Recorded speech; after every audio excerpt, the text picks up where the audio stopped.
Hey guys, it's Kevin again, and in this video I'm going to be reviewing to you The Walking Dead Season 4, Episode 3, Isolation. Now you guys are probably wondering again, why are you making this video now? Because I'm actually not making this video now. I made it Monday, which is when I'm recording it, but you guys are probably watching it in the future because I don't know when I'm getting this back, so it could be a while from now, it could be like tomorrow, but I don't know.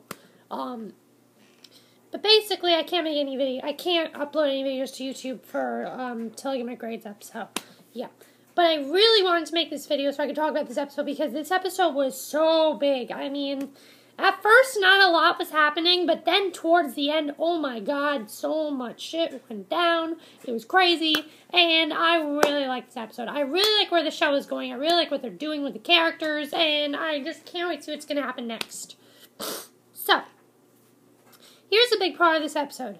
First of all, this episode had a lot of filler stuff. So when I basically want to talk about the main points in this episode and everything that was going on, because there was quite a lot going on in this episode. So yeah, there was quite a lot going on, but there was a lot of filler stuff. And I'm not going to talk about the best stuff. I'm not going to talk about things like that. I'm talking about the main points here, and that's what I want to talk about. Let's first talk about Tyreese. Tyreese is heartbroken over Karen's death, and he's so heartbroken to the point where he literally wants to kill somebody and be in a fight with someone. He literally goes up to Rick and just automatically starts punching him and is like, "You better find out who does this!" And, Rick just ends up beating the crap out of this guy. You'd think Tyreese would be the one to, do a lot of damage to Rick, but ends up that Rick actually ends up beating the crap out of Tyreese, and that's how the episode started, with basically that fight. And, that was definitely an interesting way to start it, because, you start out with a fight. It was really cool. Didn't expect that, but I liked that. I definitely liked that they did that. I thought that was definitely something I expected. Not really something I expected, but I enjoyed that. I thought that was good. Now, after this, though, we see that he's kind of, Tyreese kind of is just upset about this, and he's burying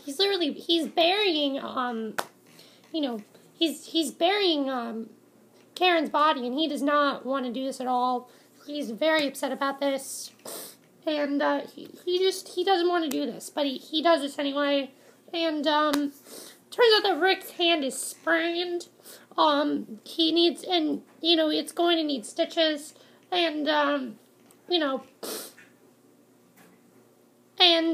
that's basically what Hershel says, but Tyreese is getting his emotions out by digging Karen and David's grave, and his eye is closed shut from fighting with Rick, and he's not going to let Bob tend to him until the two are buried, basically.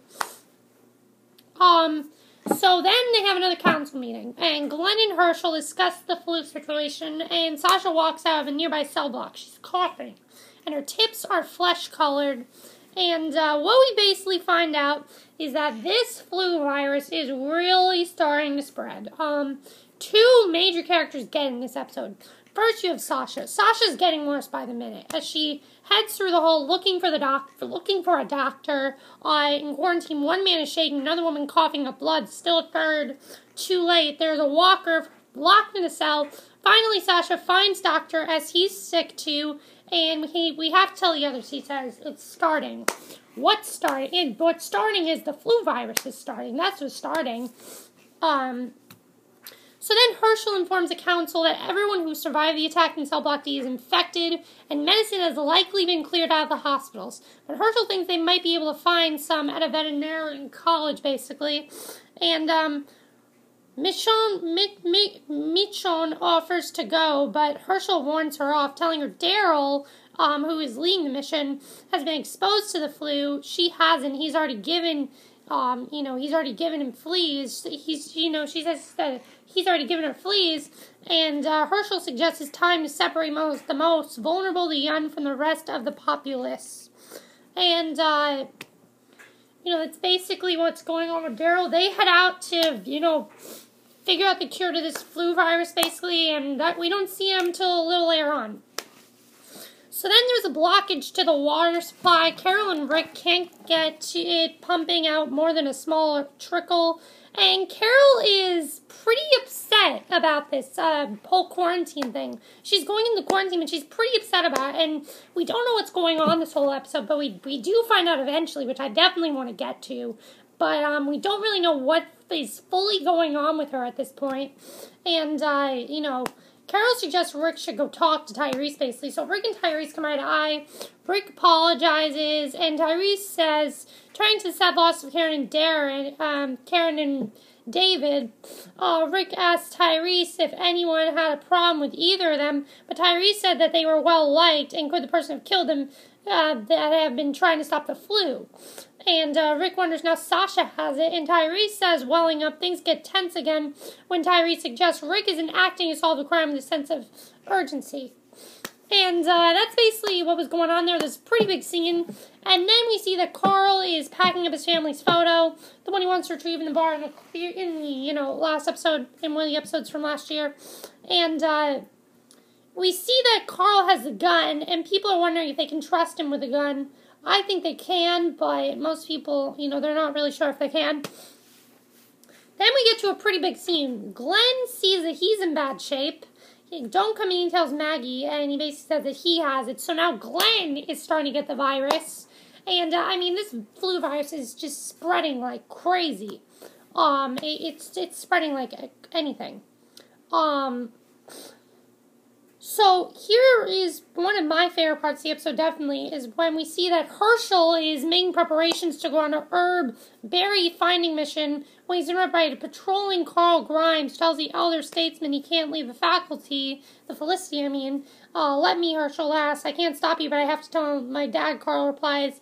That's basically what's going on here. But Hershel actually wants to go out and help the people who are getting the flu virus. He wants to go out and help them. He wants to do whatever he can to stop the virus. And, it's not going to be easy, but eventually, I think Hershel's eventually going to get the virus himself. And it's not going to be a good thing, because, he's eventually going to get it. He's definitely going to eventually get it. There's no question in that. He's eventually going to get this virus. And he might not get it now. I don't think Hershel's going to die or anything like that, but I really loved Hershel in this episode. He cares more about others than he does himself, and I really liked his speech, too, about how it's not about sacrificing, it's more about survival, basically. His survival speech, I like that speech and everything, so yeah, I really like that. He's a very good speaker. I can definitely see why people like Hershel. He's definitely probably one of my favorite characters. So then we get to another very interesting point in the episode. Basically, we see that Rick goes to the tombs and investigates the courtyard. He examines the blood trail and takes a closer look at the door. Excuse me, I got the hiccups all of a sudden. That was weird. There's a blood pattern on the door with a distinct indentation. Rick sighs and glances away. Here's the biggest part of the episode, basically. As I said with Hershel, I was talking about the thing with Hershel. But then we see that while driving towards the hospital, the group hears a voice, and it says, Sanctuary, Sanctuary, survive. Daryl's distracted by it and hits a few walkers on the road. He stops the car, and all of a sudden, all these just zombies, they come everywhere. They start tagging them like anything. Daryl, Michonne, and Bob make it out, but Tyreese stays behind, seemingly in a stupor swarmed. After running in the woods for a while, the group stops to rest and notices movements in the bushes. Tyreese comes out, covered in walker guts and blood, but alive and unscathed. They keep moving as the walkers chase after them. And that was definitely the biggest scene in the episode. The most intense scene by far was that. As I said, there's a lot of filler stuff in this episode, but I think that scene was definitely the biggest part. And I really thought, I was like, there's not much going on here. Boom, that happened. There was a lot going on. And that was really big. Now here we get the biggest scene of the episode with Carol and Rick. So, Carol rigged a distraction for the walkers and is beyond the fences, cleaning the cistern. Rick notices this and runs towards her. At the same time, several walkers emerge from the forest behind Carol. At the same time, a few of the walkers at the fence turn their attention towards her, and after a few seconds, Carol finishes cleaning the house and Rick is able to save her.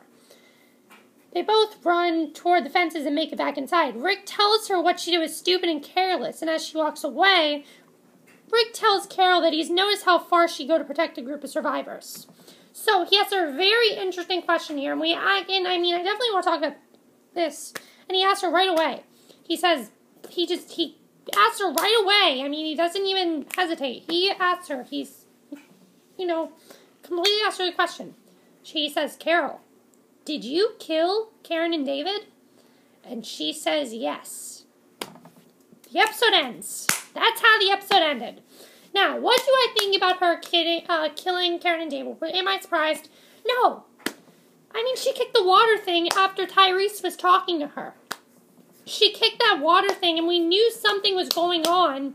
Now, the thing is, she did not kill them for a bad reason. She killed them because she knew they were infected and knew they were going to die anyway. So by doing this, it wouldn't spread anymore.